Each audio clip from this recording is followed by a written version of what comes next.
línea telefónica tengo el gusto de saludar a la doctora Ileana Rodríguez Santibáñez, profesora investigadora en Derecho Internacional del Tecnológico de Monterrey, a quien siempre saludo con mucho gusto. Ileana, ¿cómo estás?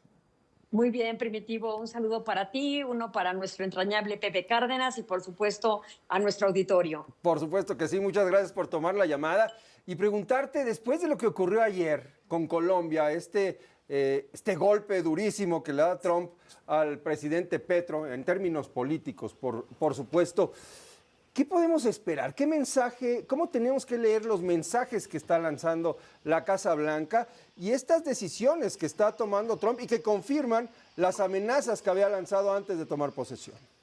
Sí, bueno, mira, Trump está cumpliendo las promesas de campaña. Tiene que ser contundente en las acciones que está tomando, viables o no. ¿Y a qué me refiero con viables o no? Hay algunas que sí, con la capacidad que tiene como mandatario y bajo conceptos importantes como emergencia fronteriza o emergencia energética, puede llegar a lograr. Pero otros que no podría, como por ejemplo el retiro de ciudadanía a hijos de migrantes indocumentados pero nacidos en Estados Unidos, eso pues sabemos y se ha dicho que violenta la enmienda número 14. Y como ese tipo de situaciones, vamos a ver defensa por parte de nuestros connacionales y otros migrantes respecto a varias de estas decisiones. Sin embargo, hay que señalar que el comportamiento de Colombia nos deja una lección. No hay que precipitar, sí hay que tener la cabeza muy fría antes de asomarnos al balcón, dirían los negociadores, antes de saber cómo vamos a actuar y cuáles son las cartas que tenemos para poder hacer un quid pro quo o una negociación balanceada. La mandataria mexicana ha dado una lección de cautela, sin sobrereaccionar, sino más bien, en lugar de ser reactiva, siendo activa respecto a las posturas que el mandatario ha tenido, que finalmente también son, como buen negociador que es, en esencia, en el periodo pasado Trump fue un outsider, venía del ámbito empresarial, no era un político versado, y ahora lo vemos ya con una capacitación extensa, fue mandatario, luego 4 años en campaña y ahora lo es, sabe lo que es la política, pero no pierde de vista lo que es el negocio. Y Donald Trump utiliza muchas veces este tipo de amenazas justamente para ver cómo reaccionan las otras partes en una negociación y ver entonces qué ventaja puede obtener de estos comportamientos. Así lo vimos ayer con Colombia. Amenazó duramente con incremento de aranceles ante el rechazo de Colombia de recibir las devoluciones de los migrantes. Y vamos, finalmente Colombia acepta, porque Colombia no solamente tiene una gran dependencia a los Estados Unidos, sino también tiene, desde el punto de vista de defensa militar, hay bases de militares de Estados Unidos en Colombia. Y por supuesto hay una historia detrás que vamos, fue muy vergonzoso escuchar que de repente ya habían llegado a una negociación cuando otras voces del gobierno habían salido en las redes sociales a defender su soberanía y que iban a hacer esto y aquello. Y bueno, no podemos ser reactivos en políticas, hay que ser activos. Y ahí sí creo que nuestra mandataria, en comparación al mandatario anterior que tuvimos, ha sido mucho más precavida. Vámonos un poco, Primitivo, si te parece, en este orden de ideas, al análisis de lo que va a ser el encuentro de la comunidad de estados latinoamericanos. Eso es bien importante, Ileana, y justamente es el tema que yo quiero tocar contigo, porque ahí México está como entre, ahora sí que a dos fuegos, ¿no? O como el jamón del sándwich, si tú me permites, ¿no? Exacto. Y justamente es donde quiero responder a tu primera pregunta respecto a cómo vemos a Trump en estas amenazas, cómo vemos a Colombia.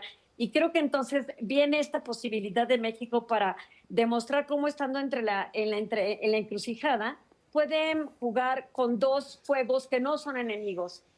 Por una parte, México ha estado tratando de acotar desde hace ya mucho tiempo un liderazgo regional que ha tenido un soporte importante y sustancial. Somos un país que ha tenido un desarrollo económico importante, pertenecemos a las economías emergentes y ocupamos el lugar número 2 en la economía mundial, con aspiraciones a llegar entre la 8ª y la 10ª, de acuerdo a este gobierno. El escenario mundial no permite visibilizar tan rápidamente esto, precisamente por el rol que está teniendo Trump con las amenazas y lo que puede generar en la economía. Sin embargo, hay que decir que México entre estos dos fuegos, el de Estados Unidos por una parte y asistir a esta cumbre de la CELAC, tiene la posibilidad de generar una diplomacia multilateral muy importante donde pueda unificar alguna postura en relación al tema migratorio, los derechos humanos y la posición que pueden obtener como región al negociar con Estados Unidos como un bloque. Recordemos que la CELAC se compone por 33 estados. Más bien vamos a decir, solamente no pertenecen Estados Unidos y Canadá a la CELAC. El resto del continente es parte de la CELAC. Entonces, imaginémonos que logramos cerrar filas con estos estados para mostrar una postura y tratar, por ejemplo, de abordar, sí, las causas estructurales de la migración, que es algo que siempre se ha querido hacer, las causas de origen, y tratar de combatirlas para evitar la migración, ya sea documentada o indocumentada. Finalmente el fenómeno existe y lo importante es que los estados desarrollen las condiciones para que las personas puedan realizar sus vidas en sus estados sin tener que emigrar por cuestiones de violencia, por cuestiones de economía, por cuestiones de cambio climático, por cuestiones históricas. Entonces aquí México tiene la capacidad y la oportunidad de mostrar este diálogo diplomático para fomentar la cooperación en la región y tener este liderazgo regional en temas, por ejemplo, migratorios, en el tema de los vuelos de las deportaciones, llegar a un impasse, llegar a una proposición en conjunto, mantener abiertos los canales de comunicación con Estados Unidos y con los demás países. Hay que recordar que también algo muy importante aquí es que se suma a la CELAC la postura de la Unión Europea, que recientemente nosotros ya por fin firmamos con ellos la modernización del llamado TELCUEM, Tratado de la Unión Europea con México, que finalmente es un acuerdo de cooperación económica con la Unión Europea, pero que ya está modernizado y estamos en ese tren, pero la Unión Europea también va a estar presente en la CELAC. Y esta es una oportunidad para que América Latina diversifique y ya no tenga tal dependencia con Estados Unidos, sino que pueda asociarse con la Unión Europea de una manera mucho más importante. Hay que recordar que siempre hemos estado pegados a ellos. La Unión Europea todavía antes de la pandemia había subvencionado productos de América Latina por más de 3,000 millones de euros. Es decir, hay un interés particular en el sector agrícola y la Unión Europea acaba de firmar, por ejemplo, un acuerdo con el Mercosur. Entonces, creo que es importante abrir estos frentes y demostrar a Estados Unidos que independientemente la cadena tan larga que tenemos que fomenta la interdependencia o la articulación de nuestras economías no es exclusiva, que podemos generar mucha mayor sinergia con otras economías y dejar de ser tan dependientes de los Estados Unidos. Sí, obviamente, rechazar esa relación que es la más importante y vital que tenemos. México es el primer socio hasta el último trimestre más importante de los Estados Unidos y Estados Unidos para nosotros. Así es que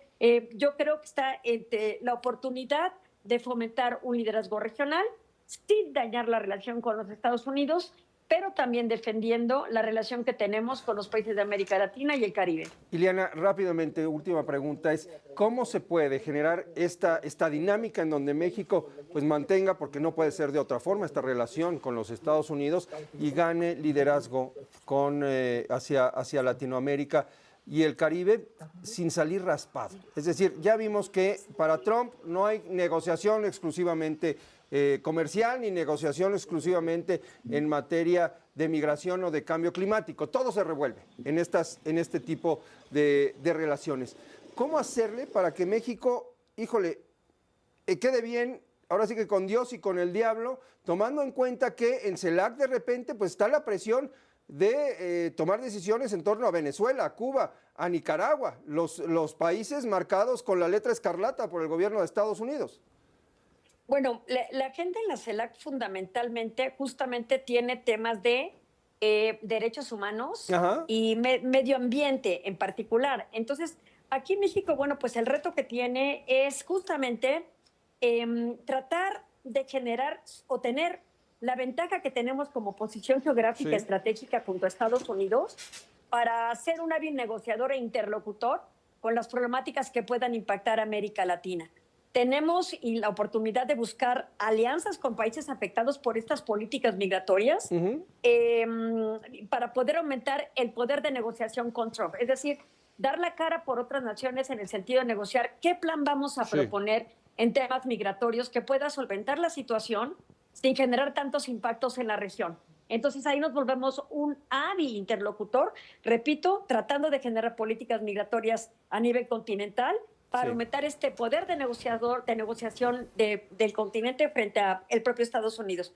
Y finalmente tratando de buscar alternativas económicas y de desarrollo entre los países que puedan permitir la diversificación para no tener tantos impactos cuando Estados Unidos cumpla las amenazas de incrementar los aranceles, por ejemplo. O sea, sí tenemos oportunidad. Muy bien, pues Liliana, muchas gracias por tomarnos la llamada y ayudarnos a entender lo que está ocurriendo y que de verdad ha sido un vendaval. Urge entender las cosas y saber cómo es que se debe enfrentar a este hombre llamado Donald Trump. Gracias, Ileana. Hasta pronto, un saludo. Un fuerte abrazo. Adiós. Ileana Rodríguez Santibáñez, experta en relaciones internacionales por el Tecnológico de Monterrey. Hacemos una pausa, volvemos.